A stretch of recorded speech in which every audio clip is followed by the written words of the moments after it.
Hello again, friends, and welcome into another edition of Wrestling with Rusty right here on YouTube for March. Not March. Good Lord, I'm way behind. August 16th, 2022. Have no idea where I got March from. Forgive me for misspeaking. On today's edition, it's about Vince Russo, the arch barrier of talent bearing in professional wrestling. Vince Russo complaining about the build-up for Ric Flair's last match. Now, as previously said here, Ric Flair's last match was sad and not worth watching, and I'm glad it's over with. I watched it, but I'm glad it's over with. But this is not about the actual match. This is about the build-up to the last match and all the vignettes and stuff that was on YouTube prior to the last match to build up the last match and then the epilogue for the last match. Let's start with the epilogue, and then I'll go back to Vince Russo. The epilogue, which was a documentary after the last match called Epilogue Ric Flair's Last Match, was great.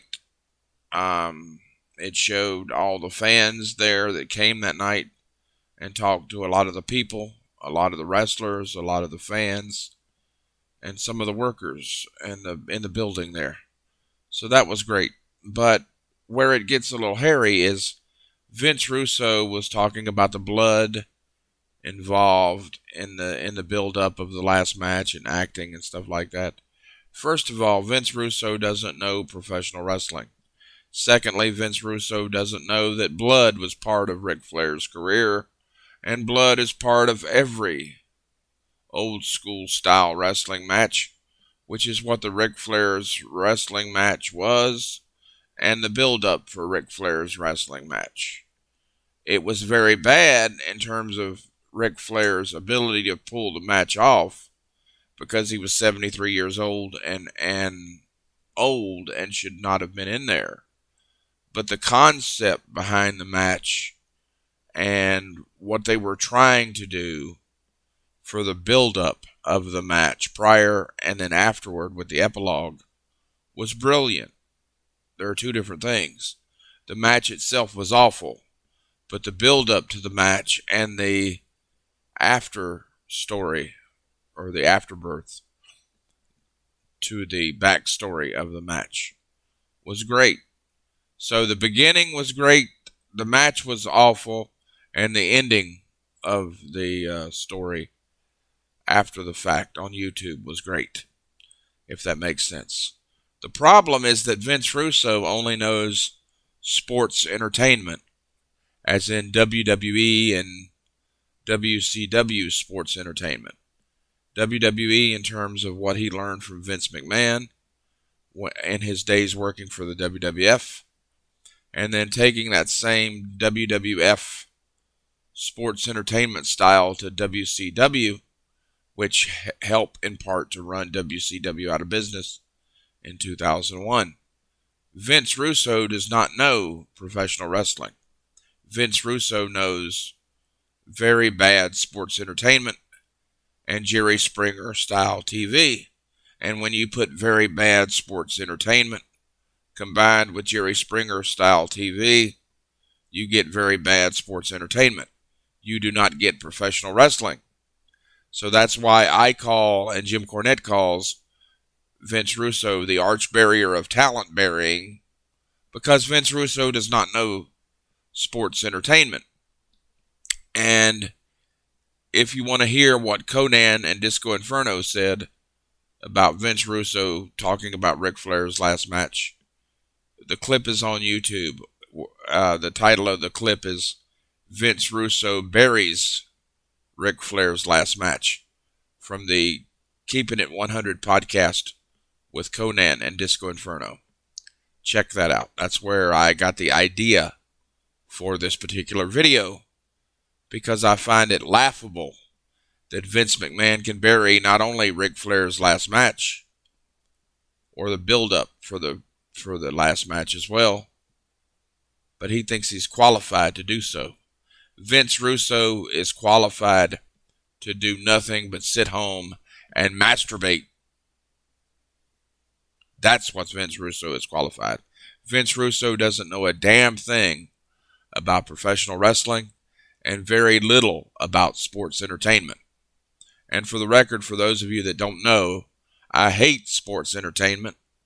I want professional wrestling back because professional wrestling worked before sports entertainment came in.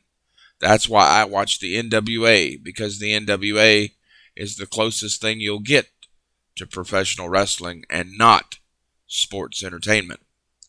That's why the slogan of the NWA is the NWA wrestling the way it was meant to be. That's why the NWA is wrestling and not sports entertainment. There's a difference between professional wrestling and WWE style sports entertainment.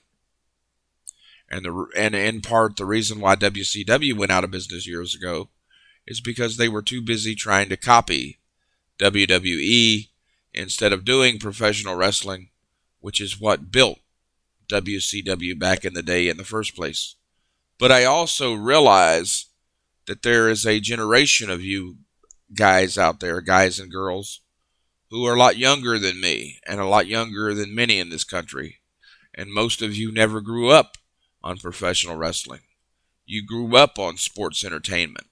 And that's why you feel that sports entertainment is the way professional wrestling's supposed to be. But there's a difference between sports entertainment and professional wrestling. Sad but true. But I realize most of you haven't grown up knowing what I know and many others know, that sports entertainment is not professional wrestling. They're two different things. Anyway, one other item to throw in the back of this video. Conrad Thompson, on the success of Ric Flair's last match, has filed for a trademark called Southwest Championship Wrestling. It is understood within the industry that Conrad Thompson plans to run shows under the Southwest Championship Wrestling banner. It is unclear, however, if he plans to run just once a year at StarCast like the Ric Flair's last match concept, or if he plans to run shows on a regular basis. I would assume, and that is all I'm doing is assuming with this comment, that since he filed for the trademark of Southwest Championship Wrestling, he means to run regular shows. And if that's the case, I'm hopeful that Conrad Thompson and the people behind Conrad Thompson's concept of Southwest Championship Wrestling will do professional wrestling and not sports entertainment. No word yet on who will be involved with Conrad Thompson in this venture in terms of professional wrestlers or any other money behind Conrad Thompson's promotion. No word on that yet. But as soon as I get it, you'll get it right here on Wrestling with Rusty, right here on YouTube. Take care, my friends. God bless. And we'll see you next time for another edition of Wrestling with Rusty, right here on YouTube. And as always, happy wrestling, everybody.